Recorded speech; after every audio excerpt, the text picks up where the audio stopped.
How's it going? This is Ryan with South Dakotans Against Prohibition. I'm here with Sonny Walter. He's an attorney here at Sioux Falls, and he's going to tell you about some marijuana statutes that are on the books currently and what he has to say about them. The first statute that I would talk about is the definition of possession in South Dakota. In South Dakota, under 2242.1, possession deals with any type of drug that's absorbed into the human body. So whether it's marijuana, whether it's a controlled substance, methamphetamine, as long as it's in your body, you're guilty of possessing it if that comes back positive on a UA or a blood test. The possession of marijuana under 2 ounces is a Class 1 misdemeanor, maximum penalty a year in jail and a $2,000 fine. And again, you can be charged with possession based on a hot UA, or if you get caught with a seed or a stem. Arguably, if you smoked some marijuana legally in Colorado and you came to South Dakota and they tested your blood 14 or 29 days later and your blood or urine was still hot for the marijuana that you smoked legally in Colorado, you'd still be looking at a possession charge in South Dakota. So I've never seen anybody challenge that. That would be an interesting argument, but the way the statute stands right now, I don't know that it would be a defense. One of the things that I like to talk to people about is the first felony distribution case that I ever got. Occurred in the early 90s, where I had a 17-year-old that had the marijuana, had the pipe, and had the lighter. The 17-year-old pulled out his bag and his pipe and filled it up and lit it, passed it to an 18-year-old who took a hit on it, who passed the pipe back to the 17-year-old, and the facts were uncontested. Those facts right there is a felony distribution of marijuana to a minor. And when I got that case, I thought, you gotta be kidding me.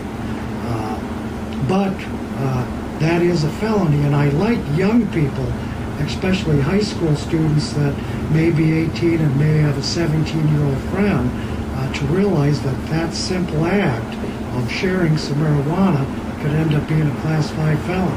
It can ruin your life forever. It can ruin your life. And that's the bad thing about possession of marijuana. If we stick on, marijuana charges, of course, I personally believe that marijuana should be legalized, because I hate to see young people, get the status or stigma of having a conviction on their record for a possession of marijuana.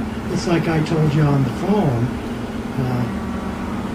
We could have some promising young man who smokes marijuana get busted for a simple possession of marijuana, and that young man might have had aspirations of being a doctor, and that possession on his record could keep him out of medical school, and he could be the kid that cures cancer, or MS, or any other type of disease. And I know that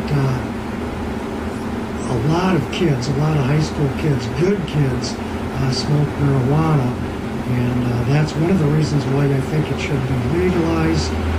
Is I think a lot of young people would tell you it's easier for them to get marijuana than it is for them to get alcohol, and the reason for that is because alcohol is regulated.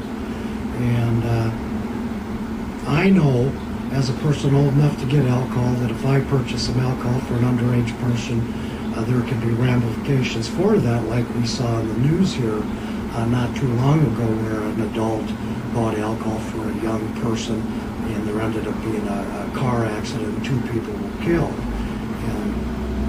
And when it's the way it is right now, people are violating the law anyway, selling this stuff. Absolutely. And so I don't know that they think about that so much. But I'm a firm believer in the legalization of marijuana, even though I handle a lot of marijuana cases that would probably hurt my bottom line.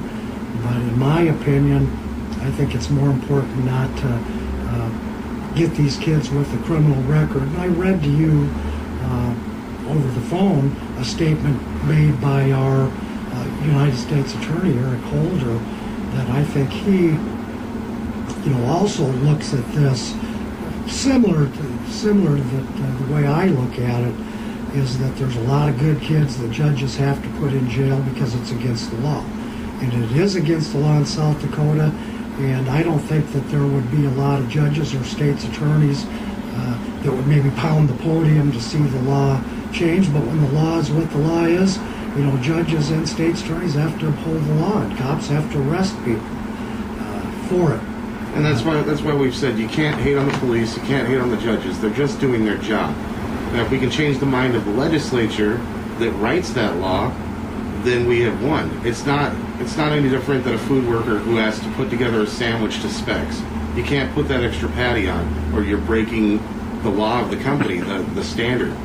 And so these guys are just doing their job. Sometimes they go a little overboard, and that's a totally different issue. But it's not cannabis that's destroying lives here. As you've heard from an attorney, he sees more damage from the law than the actual plant. Well, and I recently spoke to a federal judge, and there was a class from Iowa High School that we met in the hallway, and I was arguing at that time that I believed that marijuana should be legalized, and of course the judge believed that marijuana was a gateway drug. Well, alcohol is a gateway drug. Cigarettes, I suppose one could argue, is a gateway drug. Mountain Dew is a gateway drug. We've been fighting this battle, this war against drugs for 30 or 40 years now, and it's not working.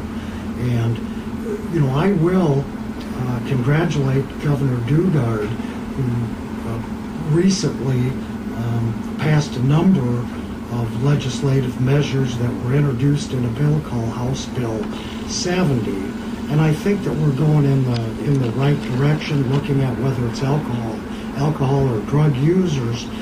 We want to start treating drug users as people that have a problem and not as people that we have to necessarily take off the street.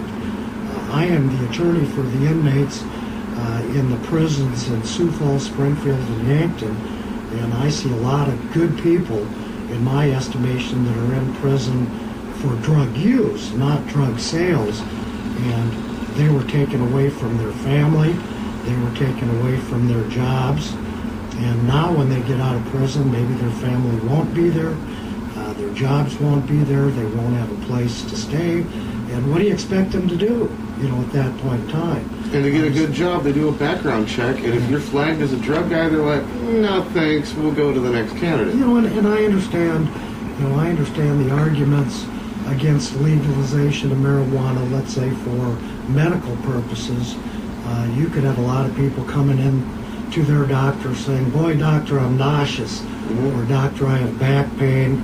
But, I don't see that that's any different than somebody going to the doctor and trying to get the doctor to give them a prescription for hydrocodone or OxyContin. I mean, doctors have to be able to recognize if somebody's coming in there and playing the system. What's really ridiculous, on the news here lately, they've shown this couple out of Minnesota that had a child that was having seizures, and this was on 60 Minutes, and there's a strain of marijuana produced in Colorado that had hardly any THC in it. And I can't remember what the name of it was. It's called Charlotte's Web. Charlotte's Web, there you go. Like and Minnesota, a lot of sheriffs in Minnesota, just because the stigma that marijuana has, won't support something like that. And it's unfortunate that people would have to leave their state, Minnesota or South Dakota, to be able to get a prescription for a drug that if it was made by one of the big pharmaceutical companies, it'd already be here. And so, I can stand on my soapbox and argue about a bunch of things that I don't agree with relative to the statutes making possession of small amounts of marijuana illegal. I think it should be legal. I think it should be taxed. And if people have problems, we should treat them like we do alcoholics. And so I'm for and I'm against the prohibition of marijuana. You know, South Dakota, I believe, will eventually, and I kid my colleagues, South Dakota will be one of those states that eventually passes the use of small amounts of marijuana, but we'll probably be the 53rd state in the nation. And there's only 50, I understand that. Yeah. You know, it's coming around, and if Colorado and Washington State and some of these states show that it's manageable, show that they can make some money, show that the world doesn't end because of that, you know, maybe some other states will take a look at it, but I'm sure you're more knowledgeable about this than I am. When I was reading you the statement by U.S. Attorney Eric Holder, he was talking about Washington, D.C. Legalizing it, and I think some other states will follow, and we'll just have to see where it ends up. But kids, you need to watch out if you're smoking marijuana in this state or in some other state and come into the state. You know, you lose your student loan eligibility if you get a possession of a small amount of marijuana. Fortunately, many of the prosecutors I deal with understand that and will amend the charge to ingesting so that these good young people can stay in college. Can learn from their mistake and proceed with life. That's correct. This is Ryan with South Dakotans Against Prohibition, signing out.